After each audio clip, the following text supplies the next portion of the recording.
Alhamdulillah wassalatu wassalamu ala rasulillah wa ala alihi wa sahbihi wa mawalah.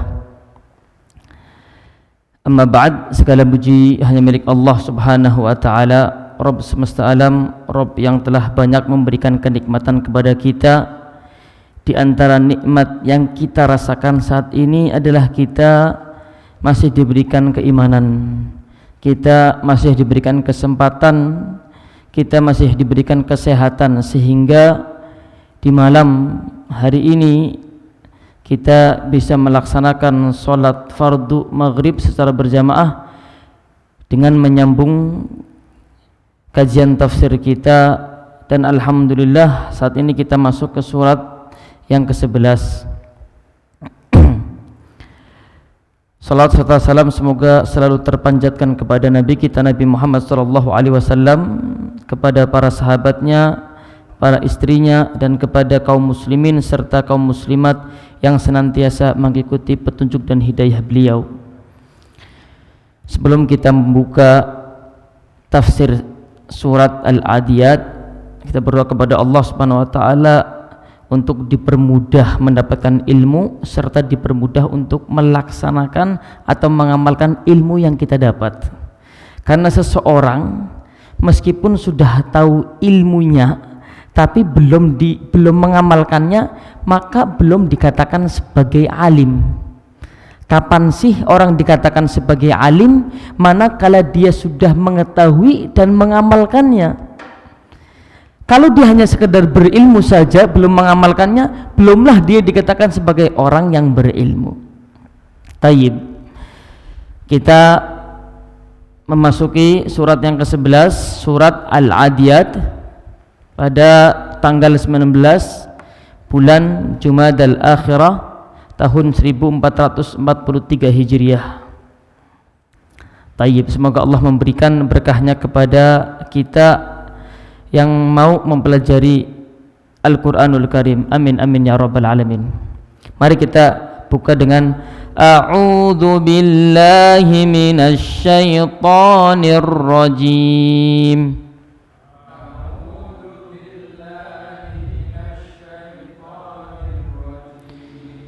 Bismillahirrahmanirrahim.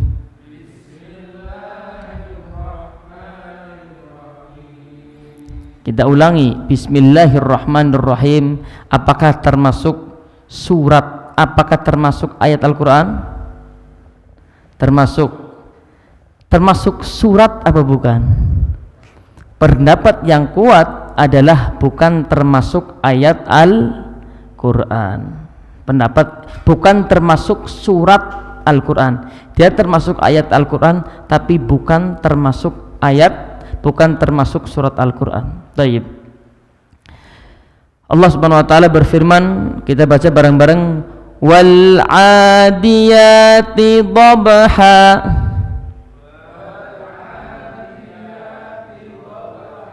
Dalam bacaan kita harus membedakan antara ain dan hamzah.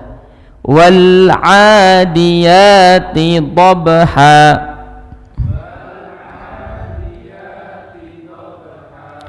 Surat ini diberi nama dengan Al-Adiyat karena ayat yang pertama dibuka dengan kata Al-Adiyat. Ada juga yang menamakan dengan ayat ini secara sempurna. Apa suratnya? Surat Wal-Adiyati Dhabha. Nanti apa artinya? Para ahli tafsir bersilang pendapat apakah ini makkiyah atau madaniyah. Kenapa? Karena sebagian ulama mengatakan ini makkiyah karena terakhir surat ini berisi tentang pembahasan kiamat. Jika surat berisi tentang pokok pembahasan kiamat, maka dia adalah surat makkiyah. Ada juga yang mengatakan ini surat madaniyah. Kenapa? Karena Allah menyebutkan dengan adiyat, yang artinya nanti adalah kuda perang yang berlari keras. Artinya kapan terjadi kuda perang yang berlari keras atau dengan kencang, yaitu tatkala mereka berjihad di jalan Allah. Tatkala para sahabat Nabi dan Nabi Muhammad SAW di Mekah, ada nggak jihad? Gak ada jihad, belum ada. Kapan ada jihad? Tatkala mereka sudah hijrah ke Madinah, sudah membentuk kekuatan, maka baru ada jihad. Makanya sebagian ulama mengatakan ini madaniyah karena berisi tentang ada namanya kuda perang waktu jihad. Bisa dipahami? Perselisihan mana yang dikuatkan? Yang lebih kuat adalah bahwa surat ini adalah madaniyah. Wallahu ta'ala alam bissawab. Mari kita baca ayat yang pertama. Wal 'adiyati dhabha.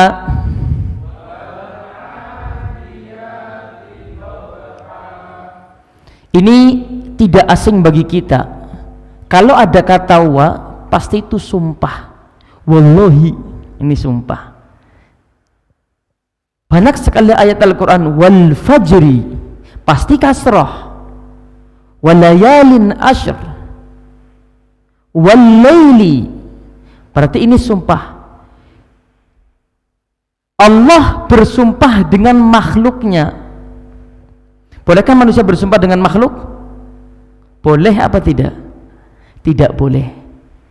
Yang berhak bersumpah dengan makhluknya hanya Allah Subhanahu wa ta'ala semata.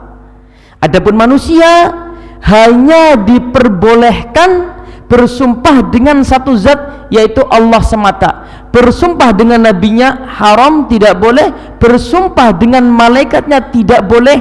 Apalagi bersumpah dengan orang-orang yang berada di bawah mereka semua. Bersumpah dengan ibu, anak, ayah, bersumpah dengan kiai tidak boleh sama sekali. Bersumpah dengan Al-Quran pun tidak boleh. Hanya bersumpah dengan Allah Subhanahu wa ta'ala semata. Allah Subhanahu wa ta'ala wal 'adiyat. Kata pertama adalah al-'adiyat. Al-'adiyat itu adalah yang berlari kencang. Apa artinya? Apa ini yang berlari kencang? Apakah kuda atau onta? Karena di saat itu hewan yang berlari kencang yaitu kuda dan onta. Oleh karena itu para sahabat Nabi bersilang pendapat. Ada yang mengatakan onta, seperti sahabat Nabi Ibnu Mas'ud radhiyallahu anhu, sedangkan Ibnu Abbas mengatakan ini adalah kuda. Wal 'adiyat, ini sifat yang dimiliki bisa oleh kuda, bisa oleh unta. Tetapi pendapat yang kuat adalah kuda, karena ayat yang kedua dan yang ketiga sifat yang dimiliki oleh kuda. Makanya tatkala kita membuka tafsir Indonesia, terjemahan Quran, maka kita akan mendapati apa artinya? Kuda. Wal 'adiyati dhabha. Apa itu dhabha? Suara yang dikeluarkan dari perut kuda. Kalau kita berlari kencang, kuda pun sama. Tatkala berlari kencang, maka mengeluarkan dengusan, apa sih namanya?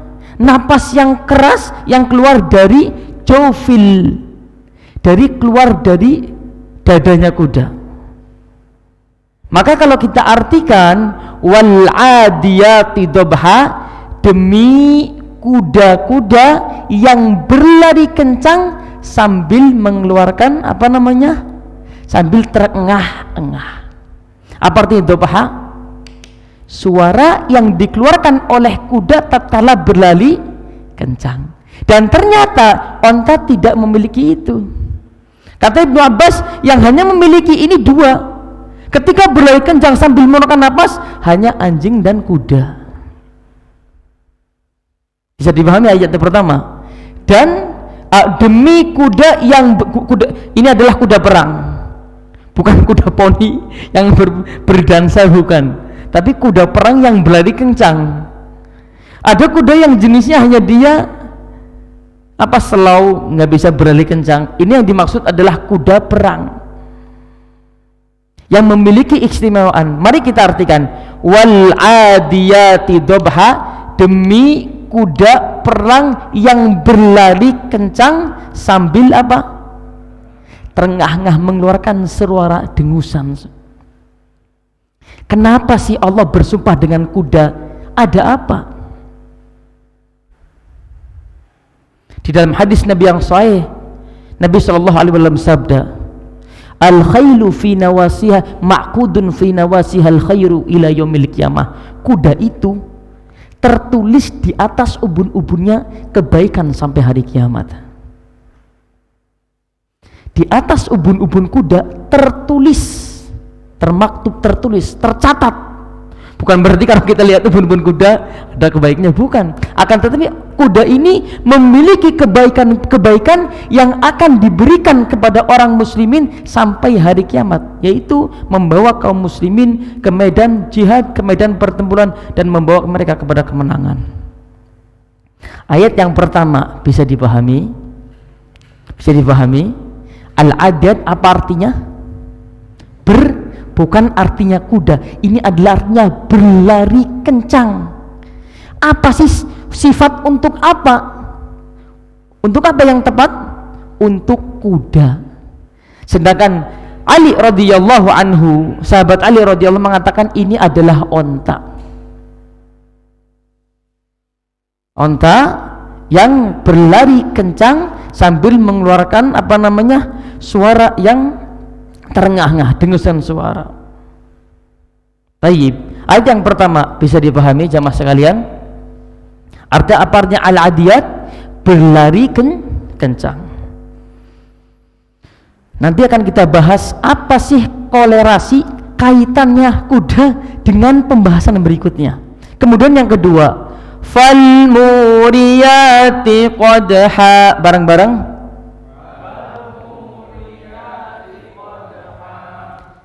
Sifat yang pertama adalah al-adiyat, kuda yang berlari kencang sambil terengah-engah, begitu kencangnya suaranya, larinya kuda sampai menimbulkan suara dari jawfil qalb, dari dalam tubuhnya. Fal muriyati qadha, dan kuda yang memercikan api dengan kakinya. Batu dengan batu kalau kita gesekkan keluarnya apa? Api. Karena sepatu kuda atau kaki kuda yang begitu kerasnya tatkala lari, jika berada di atas batu maka akan mengeluarkan percikan api. Muriyat memercikan qadha, api dengan apanya? Dengan kakinya. Ini kalau tidak ada ayat ini, kita mungkin tidak tahu apakah benar kuda tatkala lari mengeluarkan percikan apinya. Apalagi di zaman dahulu. Oh, ternyata saking kerasnya kaki kuda, tatkala kencang berlari di atas batu, maka akan menimbulkan efek apa? Percikan api. Saking kerasnya. Kalau kayu sama kayu kita gesekkan bisa mengeluarkan api, apalagi kaki kuda yang begitu keras dan kencang larinya, maka akan mengeluarkan api, percikan api. Maka kita, apa artinya fal muriyati, dan demi kuda yang mengeluarkan percikan api. Dengan apanya? Dengan dengan kudanya yang begitu kuat. Apalagi kuda yang dipasangnya itu? Besi, tapal. Maka akan mengeluarkan apinya. Di zaman dahulu mungkin tidak tahu, tapi Allah subhanahu wa ta'ala memberitahu, karena dengan ilmunya Allah subhanahu wa ta'ala mengetahui segalanya. Ayat yang kedua bisa dipahami, sifat ini hanya ada pada kuda. Adapun onta kalau lari dia tidak menimbulkan percikan api, tetapi akan membuat debu-debu atau batu kerikil-kerikil saling berterbangan. Karena depakannya onta lebih keras, maka batu kerikil akan bertebaran, dan batu kerikil yang berhamburan saling bertabrak satu sama lain, maka akan juga menimbulkan percikan api. Siapa yang tahu? Allah subhanahu wa ta'ala. Kita tidak tahu. Mungkin dengan kamera yang begitu detail pun belum tentu kelihatan. Bisa dipahami jemaah sekalian oleh Allah Subhanahu wa taala. Allah Subhanahu wa taala bersumpah dengan kuda yang memiliki satu sifat apa? Berlari kencang. Sambil apa? Terengah-engah dengusan suara kuda yang timbul dari dalam tubuhnya itu kedengaran. Fal muriyati qadha. Apa artinya fal muriyat? Kuda yang berlari kencang, memercikan api. Dengan apanya? Saking kerasnya dan kencangnya sampai menimbulkan percikan api. Yang kedua. Yang ketiga, fal mughirati subha. Bareng-bareng.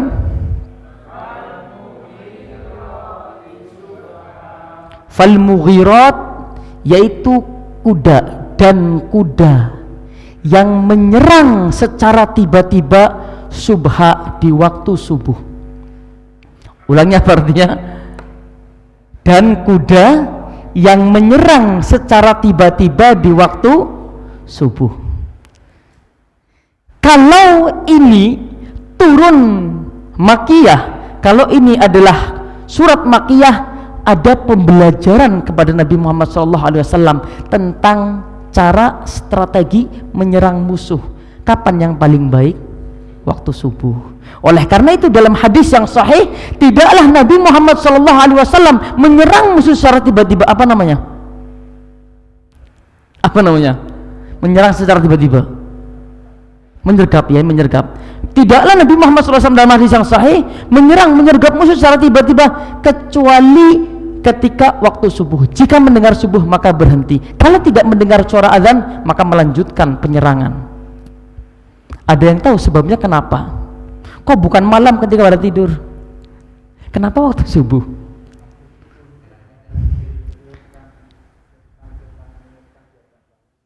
Sahih. Orang kalau waktu malam penjaganya lebih ketat apa enggak? Lebih ketat, dalam posisi waspada, takut diserang. Tapi ketika sudah waktu subuh, sudah capek nunggu lama, oh nggak bisa serang, akhirnya pada santai, ngertinya tidak akan diserang. Padahal musuh dia ngerti bahwasanya tidak akan diserang. Tatkala subuh sudah capai. Berbeda dengan kaum muslimin yang di waktu mendekati masa subuh mereka bangun untuk menghamba kepada Allah Subhanahu wa taala dengan badan yang sehat, kuat. Apalagi mereka diwajibkan kepada mereka waktu subuh untuk sholat, waktu malam untuk bertahajud. Kondisi mereka dalam keadaan yang siaga. Berbeda dengan musuhnya. Walaupun kalau seandainya mereka bangun tadi dari tidur langsung ambil senjata, nggak mungkin. Masih bawahnya kaget, lemes, sehingga apa? Mudah untuk diserang.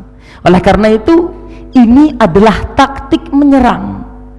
Sehingga Nabi Muhammad SAW tidak pernah menyerang musuhnya secara tiba-tiba kecuali waktu subuh. Bisa dipahami? Allah Subhanahu wa taala, kalau seandainya ini surat Makkiyah yang diturunkan sebelum adanya jihad, maka ini pembelajaran kepada Nabi Muhammad SAW. Saya pahami sama sekalian? Naam. Apa artinya?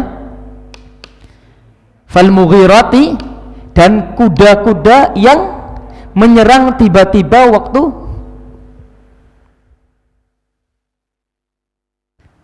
Allah membahas tentang kuda, sifat-sifat kuda, karena mungkin nanti sebagai hadis yang tadi, al-khailu ma'qudun fi nawasiha al-khairu ila yaumil qiyamah. Kuda di atas ubun-ubunnya tercatat kebaikan hingga akhir kiamat. Mungkin kalau sekarang terjadi perang, orang akan membawa tank, tapi nanti tatkala Allah sudah mengembalikan dunia kepada zaman manual, maka perperangan akan kembali dengan kuda.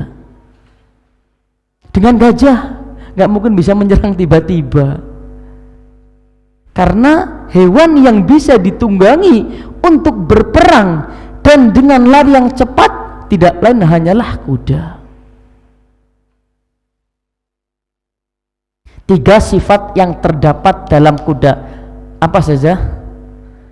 berlari kencang, saking kencangnya akan menimbulkan apa? Percikan api dari kakinya. Fal mughirat yang ketiga, menyerang musuh dengan tiba-tiba. Kemudian ayat keempat kita baca bareng-bareng. Fa atharna bihi naq'a.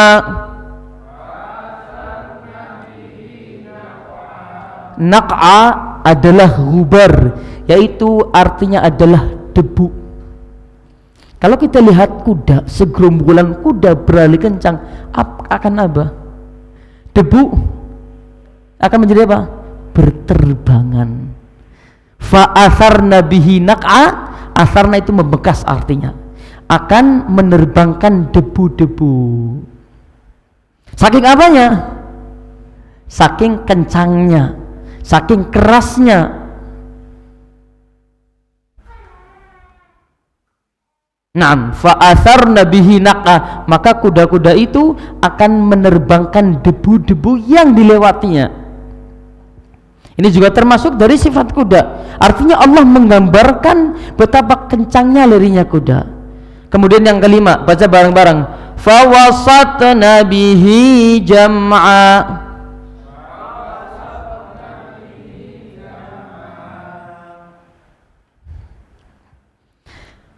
Yang keempat tadi, yang ketiga, kalau artinya onta,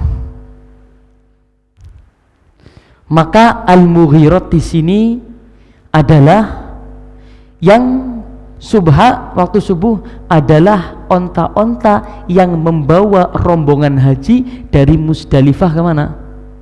Yang sudah pernah haji, dari Musdalifah ke Mina. Waktunya kapan? Habis sholat subuh. Kalau kita artikan bahwa al-adiyat yang berlari kencang di sini itu sifat untuk onta, maka ini adalah yang apa? Yang menyerbu Mekah dari Musdalifah kemana? Ke Mina. Bisa dipahami jemaah sekalian. Tapi yang lebih tepat mana artinya? Kuda, karena tiga sifat ini tidak lain hanya dimiliki oleh kuda.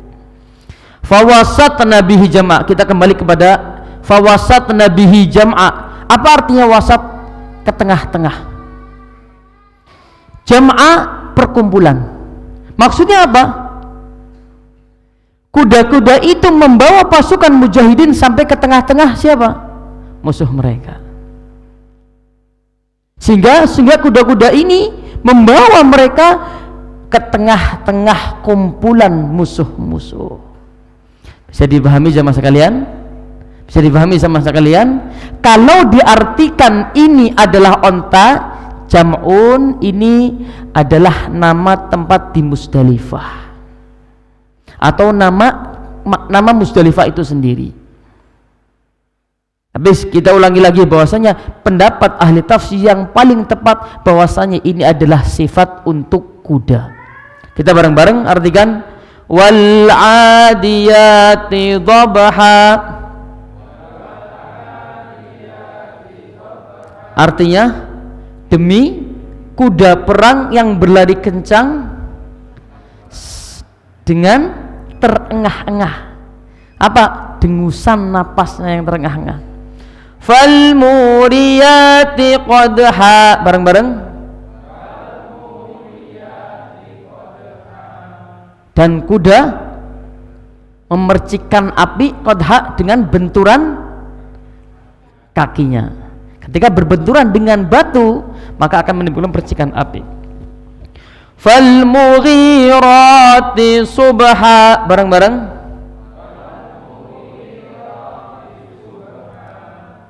Dan kuda yang menyerang musuh secara tiba-tiba di waktu subuh. Fa'atharna bihi naq'a. Bareng-bareng. Artinya membuat debu-debu berterbangan, atau menerbangkan debu-debu, atau menerbangkan debu-debu, atau membekaskan debu-debu itu berterbangan di belakang kuda. Fawasatna bihi jam'a. Bareng-bareng.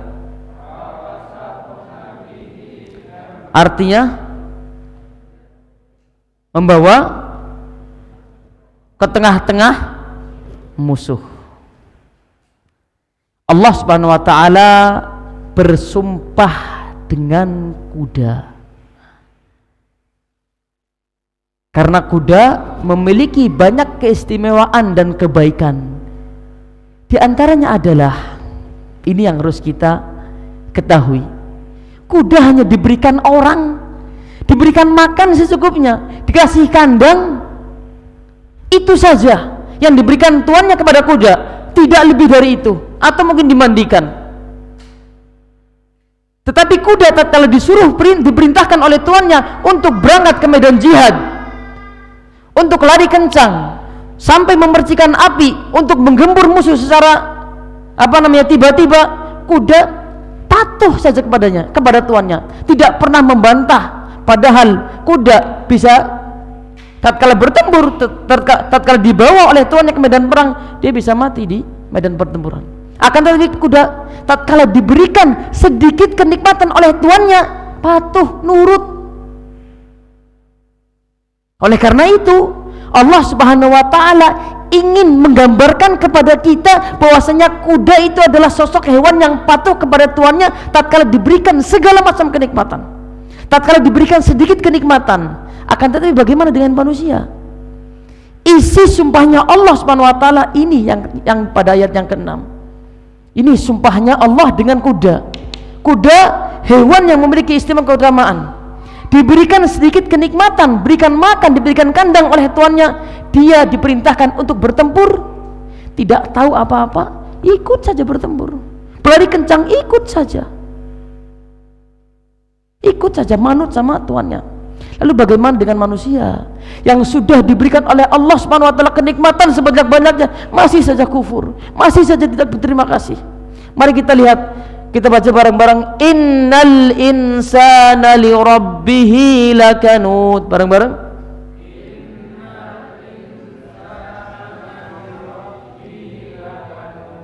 Inna, apa artinya? Kita sudah sering lewat. Sesungguhnya, penekanan manusia li rabbih, kepada Tuhannya, lakanud. Apa itu kanud? Lawan dari syakur. Syakur adalah orang yang tatkala diberikan kenikmatan sedikit, dia betul-betul berterima kasih, melupakan semua keburukan. Siapa contohnya? Nabi Ayub alaihissalatu wassalam. 70 tahun lamanya dia berikan kenikmatan oleh Allah Subhanahu wa taala. Tatkala di umur 70 tahun, Allah berikan dia penyakit yang maha dahsyat.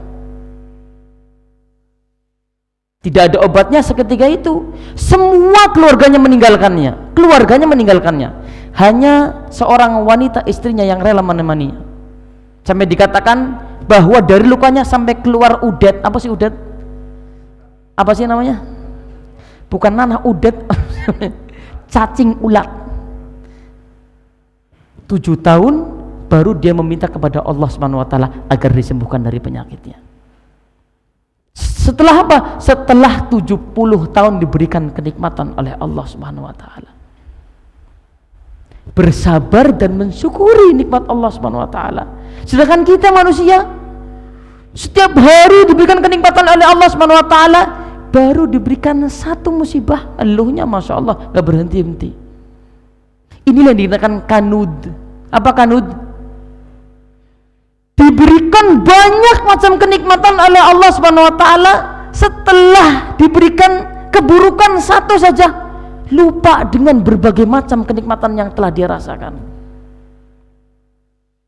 Kalau syakur, selalu berterima kasih kepada Allah dan mensyukuri nikmat Allah. Kanut bisa kita artikan adalah kafur, yang mengkufuri nikmat Allah Subhanahu wa taala. Nah, kita artikan sesungguhnya manusia itu betul-betul mengkufuri terhadap hamba, terhadap Tuhannya. Sesungguhnya manusia betul-betul mengingkari terhadap Tuhannya. Tidak seperti kuda yang baru diberikan makan, diberikan kandang, sudah mau dibawa medan perang untuk menjemput kematian. Manusia dengan banyak nikmat Allah yang telah ia berikan masih saja betul-betul tidak berterima kasih dan terus mengkufuri nikmat Allah Subhanahu wa taala. Ini sifat manusia secara umum. Akan tetapi yang diberikan hidayah oleh Allah Subhanahu wa taala, yang diberikan keimanan, bisa terhindar dari keburukan ini. Nah, kemudian yang ketiga, yang ketujuh, kita baca bareng-bareng. Wa innahu ala dzalika lasyahid. Bareng-bareng.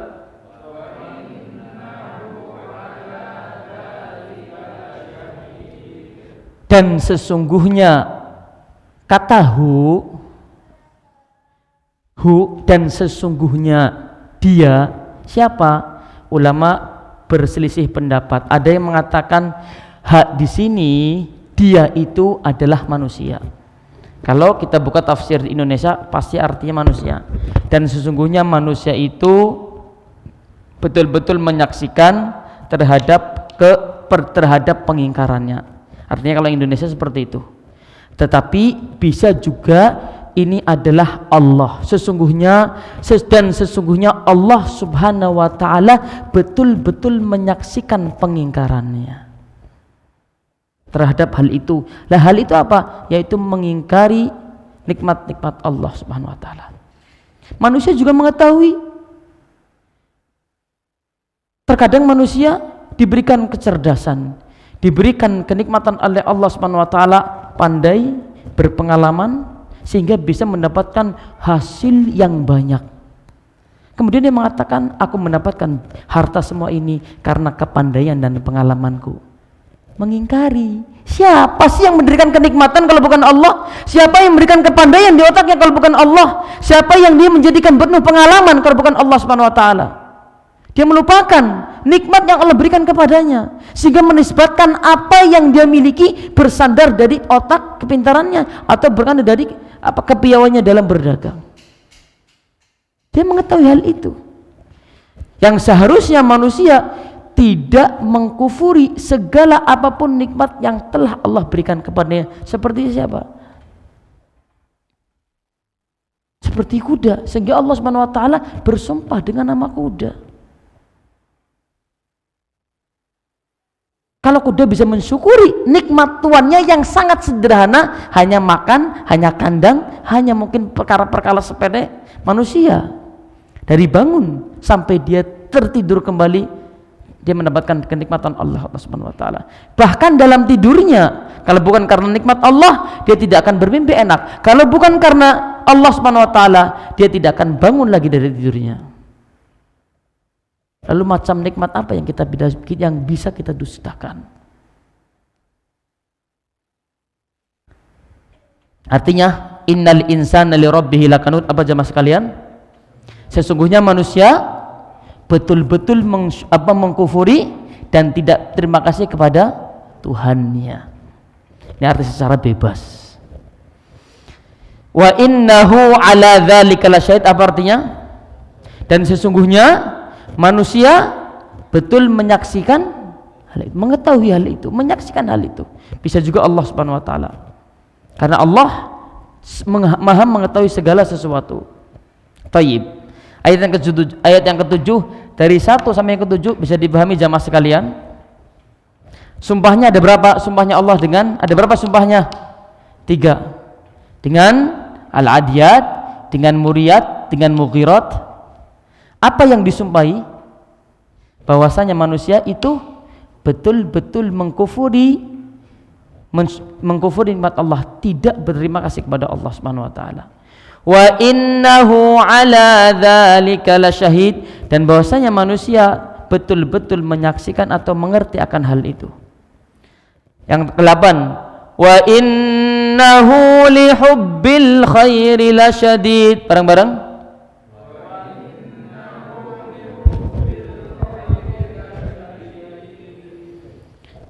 Wallahu ta'ala al-bisawab. Kalau ana lebih cenderung ke pendapat bahwasanya hak ini sesungguhnya dia itu adalah manusia. Manusia betul menyaksikan akan pengingkarannya terhadap nikmat-nikmat Allah Subhanahu wa taala, baik dengan perbuatannya ataupun dengan perkataannya. Dengan perbuatannya, orang-orang kafir zaman dahulu diberikan oleh Allah Subhanahu wa taala kenikmatan yang sangat banyak sekali. Mereka apa? Mereka ini orang kafir zaman dahulu, ketika diberikan kenikmatan oleh Allah Subhanahu wa taala, ketenangan, kebahagiaan, mereka mengkufuri Allah Subhanahu wa taala, sehingga mereka menyembah berhala-berhala. Tatkala mereka naik perahu digoncangkan dengan ombak yang dahsyat, mereka kembali doanya ke siapa? Kepada Allah Subhanahu wa taala. Ini orang kafir zaman dahulu. Mari kita melihat orang Islam zaman sekarang. Ini mereka orang kafir zaman dahulu. Tatkala mereka bahagia, senang, tenang, mereka menyembahnya siapa? Berhala. Tatkala naik perahu digoncang oleh ombak, mereka yakin berhala-berhala itu tidak mampu menolong mereka. Kembali berdoa kepada siapa? Allah Subhanahu wa taala. Mari kita lihat orang muslim zaman sekarang. Apakah lebih baik dari mereka atau lebih buruk? Orang muslim zaman sekarang tatkala diberikan kenikmatan oleh Allah Subhanahu wa taala, pada larinya kemana? Pada larinya kemana? Diberikan kekayaan, kenikmatan, dihambur-hamburkan uangnya untuk melakukan hal-hal yang haram. Ketika mendapat musibah, hilang uangnya. Mendapat musibah, hilang uangnya. Bangkrut, larinya kemana? Ke dukun. Inna lillahi wa inna ilaihi raji'un. Begitu diberikan kenikmatan oleh Allah Subhanahu wa taala, digunakan uangnya untuk berhambur-hamburan, untuk melakukan sesuatu yang haram, untuk melakukan kemaksiatan. Tatkala bangkrut, tidak mendapatkan uang sama sekali, dagangannya hangus semuanya, larinya bukan ke Allah Subhanahu wa taala, larinya kemana? Ke dukun, ke kuburan, ke para kiai yang diyakini bisa mendatangkan manfaat, bisa mendatangkan keberkahan. Wala'iyadzubillah. Lebih buruk mana? Saudara sekalian, lebih buruk mana? Dari sifatnya lebih buruk yang sekarang ini. Mereka meyakini Allah Subhanahu wa taala tatkala betul-betul butuh. Tatkala zaman sekarang orang muslim betul-betul butuh kepada Allah Subhanahu wa taala, malah dilupakan Allah yang Subhanahu wa taala. Diberikan kenikmatan oleh Allah Subhanahu wa taala, digunakan untuk kemaksiatan, bukan untuk menunjang ketaatannya. Tatkala dibangkrutkan dagangannya, malah menzalimi Allah Subhanahu wa taala dengan mendatangi dukun-dukun dan santet-santet kiai-kiai yang diyakini bisa mendatangkan berkah. Wala'iyadzubillah. Inilah sifat manusia. Makanya Allah mengatakan, wa qalilun min ibadiyas syakur, sungguh sedikit dari hamba-hambaku yang betul-betul bersyukur kepada Allah Subhanahu wa taala. Banyak diberikan kenikmatan, tatkala diberikan rasa sakit cuma 2 hari, subhanallahal-azim, mengeluh, melupakan banyak kenikmatan yang dia rasakan. Ini artinya adalah kanun. Baik, kita lanjutkan. Wa innahu li hubbil khairi lasyadid, dan sesungguhnya manusia li hubbil khairi, dengan kecintaan terhadap al khair, adalah harta, uang, lasyadid, sangat tinggi. Dan sesungguhnya manusia terhadap cinta harta itu sangat tinggi sekali. Ini arti yang pertama. Arti yang kedua, bahwasanya manusia itu karena cinta harta akhirnya bakhil. 2 arti. Yang pertama, wa innahu, Allah bersumpah demi kuda yang berkencang sambil terengah-engah, demi kuda yang membersihkan api dengan benturan kakinya, demi kuda yang menyerang musuh secara tiba-tiba di waktu subuh. Apa? Bahwasanya manusia itu dengan kecintanya terhadap harta sangatlah besar sekali. Allah Subhanahu wa taala menamakan uang, harta dengan kebaikan. Kenapa? Apakah yang namanya harta selalu baik? Tidak. Karena manusia setiap dapat uang senang, bangga, beruntung, alhamdulillah anak mendapatkan kebaikan. Apa? Dapat uang, dapat fulus. Kata Ibnu Zaid, semua manusia mengenamakan uang itu dengan kebaikan. Oleh karena itu dalam surat Al-Baqarah Allah juga menyebutkan jika salah seorang meninggal kemudian meninggalkan kebaikan, maksudnya apa? Meninggalkan uang. Padahal yang namanya uang hakikatnya esensi uang tersebut bisa menjadi kebaikan manakala bisa membawa seseorang kepada surganya Allah Subhanahu wa taala, maka uang dikatakan baik.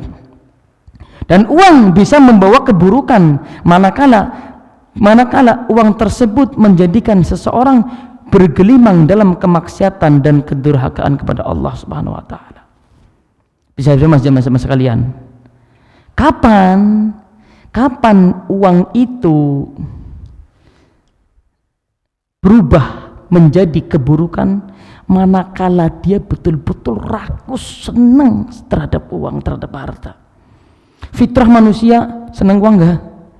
Dulu kalau dibagikan minyak wangi aja senang, sekarang tak bagian uang 50 ribu langsung sumringah. Besoknya ngundang masyarakat suruh datang kajian, ustaznya bagi uang 50 ribu, besoknya datang semua ke kajian. Ini kalau dibagikan uang semuanya senang, fitrah manusia. Anak kalau ada uang sekarang 50 juta ustaz nih buat antum semuanya, langsung tak terima sekarang. Tapi dengan saya ustaz kajiannya berhenti, udah nggak apa-apa kajiannya berhenti, bisa dilanjutkan nanti pekan depan. Siapa yang nggak senang dengan uang? Senang nggak? Senang. Jangan 50 juta, 50 ribu tak terima. Semua senang. Akan tetapi kerakusan terhadap harta yang berlebihan inilah yang disifati Allah Subhanahu wa taala dengan keburukan. Mencintai uang boleh, asal jangan dibawa ke dalam lubuk hati kita. Ingat Pak, Bu, kita tidak akan membawa uang 1 peser pun ke kuburan. Nggak akan membawa uang sama sekali. Tidak akan membawa apapun harta sama sekali. Cukuplah kita memegang uang di tangan kita, jangan kita taruh di dalam hati kita. Uang jangan. Karena uang itu, kecintaan, kerakusan terhadap uang bisa membuat orang itu bakhil. Bisa bakhil terhadap orang lain ataupun bakhil terhadap dirinya sendiri. Waliyadzubillah. Bakhil terhadap sendiri contohnya apa? Mau kajian misalkan jauh harus dengan menggunakan uang bensin tapi tidak mau. Padahal kajian adalah kemaslahatan baginya. Naam, tayyib, sama sekali disampaikan oleh Allah Subhanahu wa taala. Wa innahu li hubbil khairi lasyadid. Ini sifat fitrah manusia, suka terhadap harta. Allah mengatakan wa tuhibbunal mala hubban jamma. Sesungguhnya kalian itu manusia mencintai harta betul-betul cinta. Fitrah manusia, tidak ada manusia yang tidak suka dengan harta. Dan uang tidak ada yang tidak suka. Cuman berbeda-beda satu sama lain. Ada yang mencintai dunia cukup sekedarnya, segala kebutuhannya sudah terpenuhi, cukuplah. Ada yang kurang, dia harus mendapatkan sesuatu yang lebih. Ada yang lain harus mendapatkan segala sesuatunya, sudah mendapatkan segunung emas masih mencari gunung yang lain. Waliyadzubillah. Ini yang dikatakan oleh Allah Subhanahu wa taala dengan sifat yang buruk. Yang ke-8 bisa dipahami jamaah sekalian, apa arti ya khair? Adalah harta. Dan sesungguhnya manusia, ulangi artinya apa? Dan sesungguhnya terhadap cinta uang itu lasyadid, sangatlah besar, sangatlah kuat. 6. Kemudian ayat ini Allah mengajak manusia, dalam ayat yang ke-9 Allah mengajak manusia agar kembali ingat nanti akan diapakan kita setelah hari penghisaban. Setelah hari penghisaban, apa yang akan Allah lakukan terhadap kita? Lihat bahasa, afala ya'lamu idza bu'thira ma fil qubur. Bareng-bareng,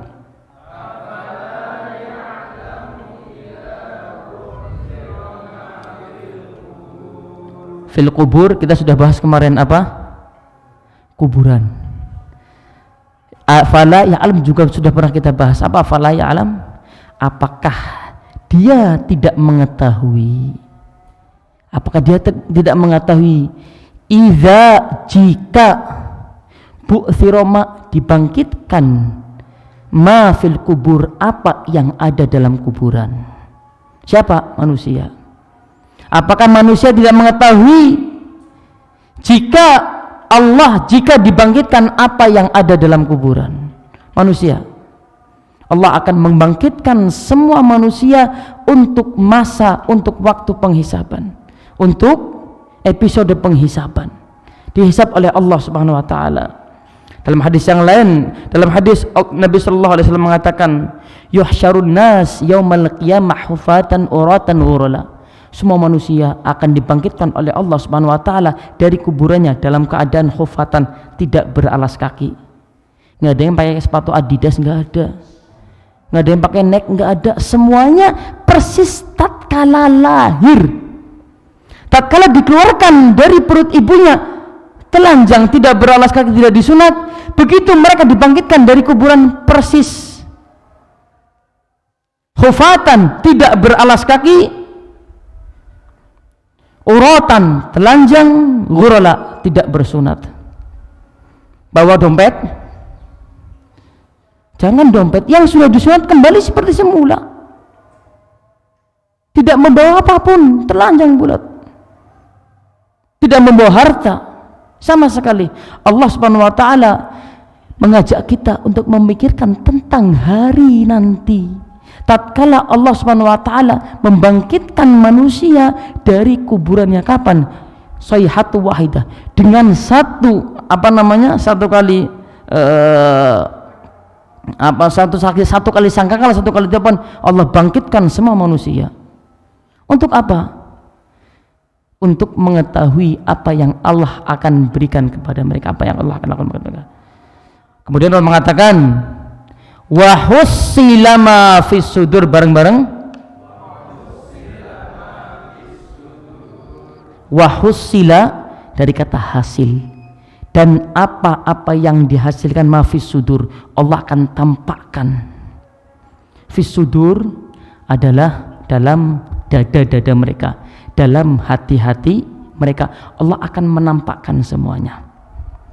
Maaf jemaah sekalian dimuliakan oleh Allah Subhanahu wa taala, tatkala kita hidup di dunia, kita hanya bermuamalah dengan sesuatu yang zahir, yang nampak. Akan tetapi nanti Allah Subhanahu wa taala akan membuka apa yang ada dalam hati kita. Karena manusia bisa melakukan perbuatan zahirnya baik, akan tetapi hatinya buruk. Orang munafik yang sekarang ada, masih kita perlakukan mereka dengan seperti orang-orang muslim, akan tetapi nanti tatkala Allah bangkitkan semua manusia dari kuburannya, Allah akan menampakkan apa yang ada di hati kita. Dari sini ada sedikit pemberitahuan, pembelajaran yang sangat berharga. Bapak-bapak, ibu sekalian, mari kita benahi apa yang ada dalam hati kita. Jangan sampai nanti Allah Subhanahu wa taala mempermalukan kita tatkala di padang mahsyar. Karena hati adalah pondasi amalan. Idza saluhal jasadu kullu. Kalau hati kita baik, maka amalannya semua akan baik. Kalau hati kita buruk, maka amalannya pun buruk. Oleh karena itu, innamal a'malu binniyat. Segala amalan yang di-cross check apanya? Niatnya dulu. Kalau niatnya baik, amalannya pun baik. Kalau niatnya buruk, maka amalannya buruk, tidak ada pahala sama sekali. Oleh karena itu, yang harus kita benahi adalah pertama kali adalah hati kita, niat kita. Manusia tidak mengetahui apa yang terselubung di dalam niat hatinya. Akan tetapi Allah Subhanahu wa taala mengetahui yang ada di kuburan, yang ada di hati manusia. Oleh karena itu, apa sih kolerasi antara kubur dan sudur? Apa kaitannya antara kubur sama sudur? Satu kaidah, satu susunan bentuk, kubur, sudur. Apa kaitannya sama sekalian? Apa kaitannya? Apakah Anda mengetahui apa yang ada di kuburan saat ini? Apakah Anda mengetahui apa yang ada di dalam hati-hati manusia? Tidak ada mengetahui. Illallah subhanahu wa ta'ala, kecuali Allah subhanahu wa ta'ala. Allah akan membangkitkan semua yang ada di kuburan, menampakkan semua yang ada di kuburan. Begitu pula Allah akan menampakkan semua yang ada pada hati-hati manusia tanpa terkecuali. Apa yang kita sematkan di hati kita, Allah mengetahuinya, dan Allah akan membukakan untuk kita semuanya nanti setelah Allah membangkitkan kita.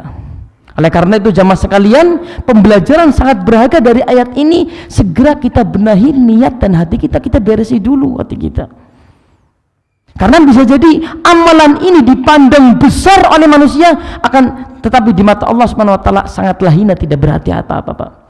Farubba amalin saghirin tusaghiruhu niyyah, farubba amalin kabirin tusaghiruhu niyyah. Bisa jadi amalan seorang hamba itu besar sekali, akan tetapi karena niatnya buruk, hina, maka besarnya amalan ini tidak berarti apa-apa di mata Allah Subhanahu wa taala.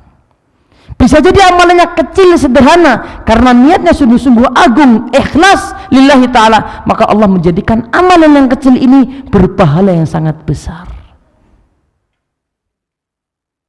Karena poros segala amalan berada di hati kita. Kita tidak mengetahui satu sama lain hatinya orang, bagaimana tidak mengetahui. Yang mengetahui siapa? Allah Subhanahu wa taala. Oleh karena itu Allah menutup surat yang terakhir, mari kita baca, inna rabbahum bihim yawma idzil la khabir. Bareng-bareng.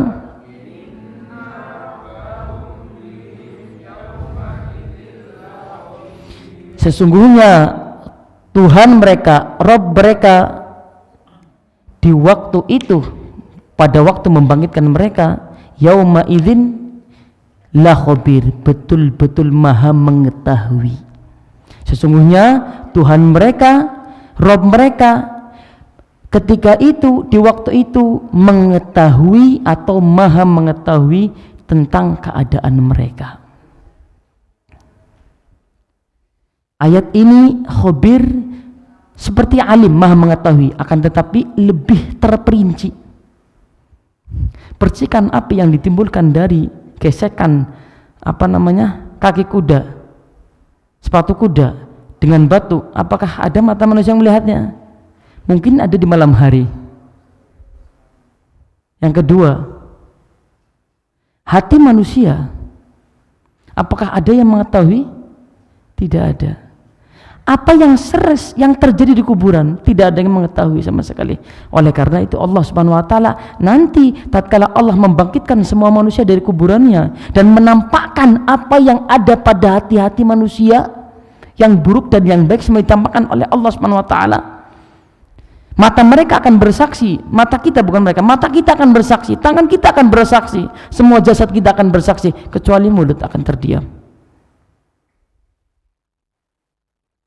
Allah akan menampakkan semuanya yang ada di hati kita, niat akan ditampakkan oleh Allah Subhanahu wa taala.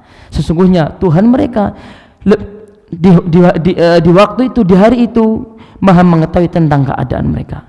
Jamaah sekalian yang dimuliakan oleh Allah Subhanahu wa taala, kesimpulan dari ayat ini atau surat ini bahwasanya Allah Subhanahu wa taala bersumpah dengan kuda yang berlari kencang sambil mempercikan api dengan sepatunya, dengan kaki kudanya. Dan Allah bersumpah dengan kuda yang menyerbu pasukan musuh di waktu subuh, dibawa oleh pasukan mujahidin untuk untuk menyerbu musuh ke tengah-tengah pasukan musuh. Bahwasanya Allah bersumpah manusia memiliki sifat fitrah cinta terhadap harta yang membawa kepada sifat yang buruk, yaitu bakhil, kikir, takut kehilangan hartanya. Manusia tidak mau mensyukuri nikmat Allah Subhanahu wa taala padahal sudah diberikan banyak kenikmatan. Padahal kalau manusia mensyukuri nikmat Allah, pasti Allah akan menambahkan nikmatnya. Akan tetapi manusia lebih cenderung untuk mengkufuri nikmat-nikmat Allah Subhanahu wa taala. Bukan seperti kuda yang terkala diberikan makan, diberikan minum, diberikan tempat oleh tuannya, mensyukuri nikmat tuannya dengan patuh nurut ketika diajak ke medan perang, padahal kuda tidak ada keinginan misi untuk menang sama sekali. Siapa yang mau misi menang? Orang pasukannya, tuannya yang ingin menang. Kuda mana tahu tentang misinya, tujuannya, nggak tahu. Kemudian Allah Subhanahu wa taala mengajak manusia agar memikirkan apa yang akan terjadi nanti tatkala mereka dibangkitkan oleh Allah semuanya dari kuburan-kuburan mereka, dalam keadaan telanjang, dalam keadaan tidak berpakaian, dalam keadaan tidak beralas kaki, dalam keadaan belum disunati, semuanya telanjang, tidak membawa apapun, hanya amalan yang akan memberikan keuntungan kepada mereka. Dan Allah akan menampakkan semua yang ada pada hati mereka. Dan sesungguhnya Allah maha mengetahui itu semua, Allah maha melihat itu semua. Jamaah sekalian yang dimuliakan oleh Allah Subhanahu wa taala, mungkin ini yang bisa kita pelajari pada tafsir singkat ini. Wallahu taala alim bisawab. Naam. Udah ada Mas Nur, Pak Nur. Muadzin dulu. Tafadhal. Adzan langsung qomat. Tafadhal, ada pertanyaan silakan jamaah sekalian. Kalau tidak ada, alhamdulillah. Ada doanya Nabi Muhammad SAW. Kemarin juga ada doa agar kita terhindar dari api neraka jamaah sekalian. Anda lupa kadang-kadang. Udah persiapanmu tak sampaikan tapi lupa. Ini alhamdulillah nggak lupa. Allah menggambarkan tentang sifat buruk manusia, yaitu cinta harta. Padahal Nabi SAW dalam hadis yang sahih, Nabi SAW berdoa, Allahumma la taj'alid dunya akbaru hammina. Mungkin sudah pernah dengar jamaah sekalian ya. Allahumma la taj'alid dunya akbaru hammina. Ya Allah, jangan engkau jadikan dunia ini paling besarnya tujuan dan misiku. Allahumma apa? La taj'alid dunya akbaru hammina. Ini aslinya panjang doanya, cuman kita cukupkan sampai sini juga tidak jadi masalah. Kalau bisa dihafal alhamdulillah. Kalau kita bisa menghafal doa yang dari hadis sahih, maka kita mendapatkan dua manfaat. Manfaat yang pertama adalah kita mengikuti sunnah Rasulullah SAW. Mendapat pahala apa tidak? Mendapat pahala. Yang kedua, lebih layak untuk dikabulkan. Bukan berarti kalau kita berdoa dengan bahasa Indonesia tidak boleh. Boleh, silahkan. Mau pakai bahasa apapun boleh. Wong kita sebelum kita berdoa, yang akan kita lafadzkan Allah sudah mengetahui. Yang sudah mau diniatkan Allah sudah mengetahuinya. Tapi tatkala kita berdoa dengan doa-doa wirid yang Nabi SAW ajarkan kepada kita, kita mendapatkan dua manfaat sekaligus. Doanya kita mendapat pahala karena mengikuti sunnah Nabi. Yang kedua, layak untuk lebih diijabahi, lebih dikabulkan. Apa doanya tadi? Allahumma la taj'alid dunya akbaru hammina. Ya Allah, janganlah engkau jadikan dunia ini paling besar tujuanku. Nabi SAW mengatakan, ta'is abdud dunya, ta'is abdud dinar, ta'is abdud dirham, ta'is abdul khamisah, in u'tiya radiyah wa in lam yu'ta la yarda. Celaka hamba dinar, uang emas. Ta'is abdud dirham, celaka hamba uang perak. Wa ta'is abdul khamisah, celaka orang yang menghamba kepada khamisah, kain yang mahal. Kenapa mereka dikatakan hamba? Karena hanya mengejar dinar, mengejar dirham, mengejar rupiah, mengejar dolar. Dunianya hanya menghamba kepada ini harta saja. Jika diberikan uang, mereka ridho. Jika tidak diberikan uang, tidak ridho. Padahal kita semestinya kita menghamba kepada Allah Subhanahu wa taala, bukan untuk kehidupan dunia sama sekali. Wallahu taala alam bisawab. Naam. Kata Nabi sallallahu alaihi wasallam dalam hadis yang sahih, karena ini ada isyarat motivasi untuk berjihad. Artinya apa berjihad? Dalam hadis Nabi sallallahu alaihi wasallam yang sahih, ada motivasi. Allah menggambarkan tentang jihad. Kata Nabi sallallahu alaihi wasallam, juga ada motivasi untuk tidak berlaku kikir dan bakhil. Satu, untuk betul-betul berjihad. Kalau tidak bisa, kita meniatkan dalam hati kita untuk berjihad. Man lam yaghzu wa lam yuthabbit fi qalbihi, barang siapa tidak berjihad dan tidak menempatkan di dalam hatinya keinginan untuk berjihad, maka dia mati seperti matinya orang jahiliyah. Kemudian dalam hadis ini adalah bakhil. Nabi sallallahu alaihi wasallam dalam hadis yang sahih, la yajtami'u ghubarun fi sabilillahi wa dukhanun jahannam fi wajhi ahadin, fi wajhi rajul. Tidak akan berpadu, tidak akan bersatu debu di jalan Allah Subhanahu wa taala dengan apa? La yajtami ghubarun fi sabilillahi wa dukhanu jahannam. Tidak akan pernah bertemu, berpadu debu di medan pertemuan dengan asap api neraka. Artinya apa? Orang yang berjihad di jalan Allah, berjihad di jalan Allah Subhanahu wa taala, meninggal di medan pertempuran, sama sekali tidak akan mendapatkan debunya atau asapnya api neraka. Paham sama sekalian? Kalau kita tidak bisa berjihad, bukan berjihad kita berjihad, bukan. Sekarang jihadnya kita yang paling penting apa? Menjihadi diri kita, membebaskan di jiwa-jiwa kita dari kemaksiatan dan syahwat-syahwat yang bisa menjebloskan kita ke neraka. Kita harus jihad seperti itu sekarang. Kemudian dalam hadis yang sahih, wala yajtami'u syuh wal imanu fi wajhi rajulin. Kata Nabi sallallahu alaihi wasallam, tidak akan bertemu, berpadu yang namanya syuh, kekikiran, kebakhilan dengan keimanan. Artinya orang yang bakhil, orang yang kikir, tidak mau menginfakkan hartanya di jalan Allah Subhanahu wa taala, artinya imannya itu kurang.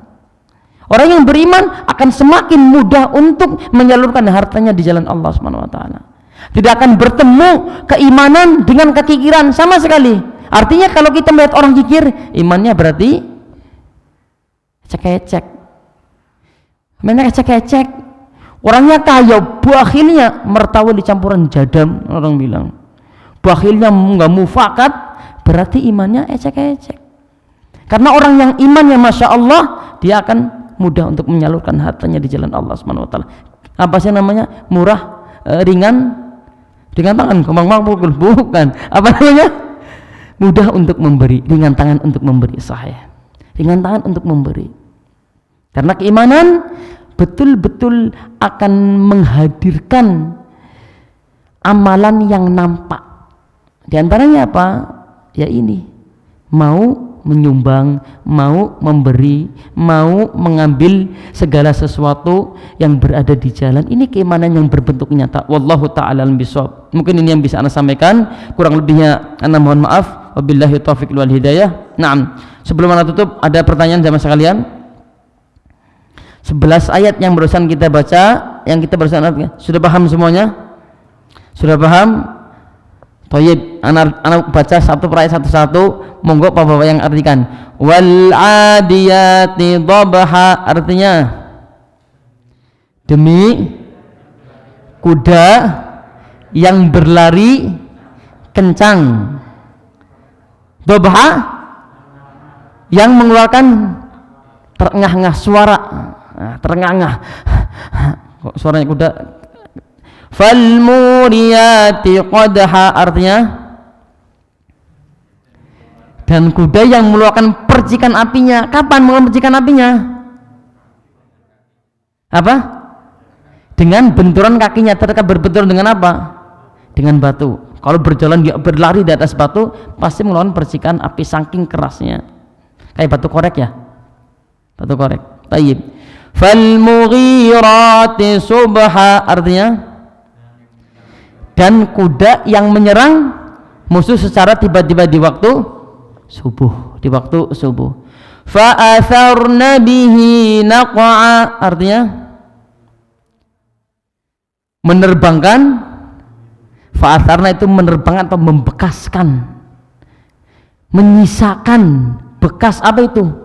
Naq'a, debu. Naq'a artinya yang menerbangkan debu-debu, yang menerbangkan debu. Ketika berlari kencang di medan pertempuran, maka akan mengeluarkan debu-debu, akan menerbang. Fawasatna bihi jam'a, artinya dan membawa ke tengah perkumpulan musuh dengan cepat.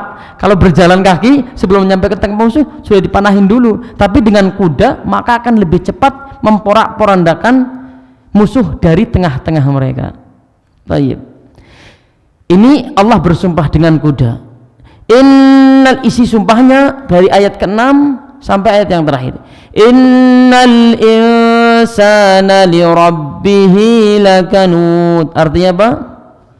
Sesungguhnya manusia betul-betul mengkufuri nikmat Tuhannya, betul-betul mengkufuri kepada Rabbnya, kepada Tuhannya. Apa artinya kanud? Kanud apa artinya kanud? Mengkufuri. Jangan antum punya anak tuh makan kanud, jangan. Syakur boleh, tapi kanud jangan. Tayyib. Kanud artinya betul-betul mengkufuri. Tayyib. Wa innahu ala dzalika lasyahid. Artinya, dan sesungguhnya manusia itu terhadap pengingkarannya betul-betul menyaksikan. Betul-betul menyaksikan. Wa innahu lihubbil khairi lasyadid. Dan sesungguhnya manusia sangat mencintai hartanya sehingga membawa manusia kepada kebakhilan dan kekiran. Saking cinta harta. Cinta harta boleh, akan tetapi jangan menjadikan harta sebagai tujuan utama hidupnya. Ini yang disumpahi adalah manusia. Nah, ini subhanallah, kalau kita gambarkan Allah bersumpah dengan hewan untuk menyumpahi manusia yang lebih mulia. Artinya hewan, kuda bisa lebih mulia daripada manusia yang manusia itu kanud. Kalau manusia itu kanud, maka hewan bisa lebih mulia daripada manusia. Baik. Wa innahu afala ya'lamu idza bu'thira ma fil qubur. Apakah afala, apa artinya tadi? Apakah manusia tidak mengetahui idza apa? Jika bu'thira, dibangkitkan apa yang ada di kubur. Apakah manusia dia tidak mengetahui jika dibangkitkan apa yang ada di kubur manusia? Wa hussila ma fis sudur, apa? Dan ditampakkan dan diberitahukan apa yang ada pada hati-hati manusia. Apa maksudnya? Keinginan-keinginan hati, niat-niat hati. Naam. Inna rabbahum bihim yawma idzil khabir. Sesungguhnya Tuhan mereka ketika itu maha mengetahui keadaan mereka. Sesungguhnya Tuhan mereka mengetahui ketika itu, ketika nanti dibangkitkan manusia dari kuburannya, maha mengetahui di hari itu, mengetahui di hari itu keadaan mereka. Wallahu ta'ala alam bisawab. Semoga bisa kita ambil dan kita petik hikmah dari kajian kali ini, dan semoga Allah subhanahu wa ta'ala mempermudah kita untuk melakukan segala amalan kebaikan, ketaatan, dan semoga Allah subhanahu wa ta'ala menjauhkan kita dari sifat bakhil, cinta kepada harta yang membabi buta, cinta kepada dunia, dan semoga Allah subhanahu wa ta'ala menjauhkan kita dari sifat kanud yang tidak mensyukuri nikmat-nikmat Allah subhanahu wa ta'ala. Amin amin ya rabbal alamin. Dan semoga Allah subhanahu wa ta'ala memasukkan ana pribadi dan jamaah sekalian kepada surganya Allah subhanahu wa ta'ala. Amin amin ya rabbal alamin. Kita tutup dengan doa kafaratul majlis. Subhanakallahumma wa bihamdik, asyhadu an la ilaha illa anta, astaghfiruka wa atubu ilaik. Wassalamu alaikum warahmatullahi wabarakatuh.